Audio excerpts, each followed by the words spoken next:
Let's start with the 25th question. It says find the angle between the lines. अब lines हमारी कौन सी form में, Cartesian equations की form में. तो कार्टेशियन इक्वेशन में से सबसे पहले तो आपको क्या निकालना पड़ेगा, you need to find the direction ratios. दोनों लाइन का डायरेक्शन रेशियोज निकालना पड़ेगा. इसका तो बहुत क्लियर है कि we have 1, 2 and 3 as the direction ratio. But first वाले में थोड़े से हमें चेंजेस करने पड़ेंगे. As you can see 5 minus x है और हमें पता है कि इसकी फॉर्म होनी चाहिए x माइनस एक्स वन की फॉर्म होनी चाहिए.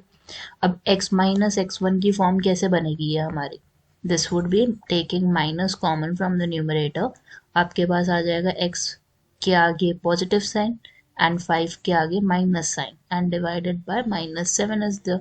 तो माइनस से माइनस आपका कैंसिल हो गया. So what is the direction ratio of the first line, that's 7.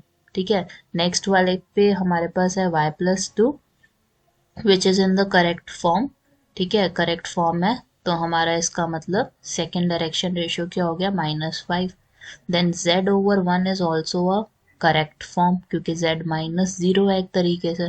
तो हमारे पास 1 हो गया. तो we have direction ratio a1 हमारा हो गया 7, b1 is -5 and c1 is 1. और a2 क्या है हमारा, 1 is there, 2 is there and 3 is there. और पहले वाले का क्या है, 7, -5 and 1 is there.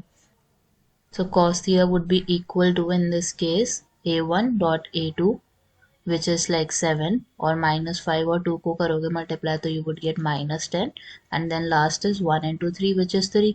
और डिविजन में क्या आएगा हमारे पास, the magnitude of these values which is 49, 5 का 25, 1 का 1 ही रहेगा. सेकेंड वाला का क्या हो जाएगा आपका, 1 2 3 इज देयर तो 1 का स्क्वायर इज 1, 2 का स्क्वायर इज 4 एंड 3 का square is 9. So 7 minus 10 is -3, -3 + 3 तो 0 ही हो गया.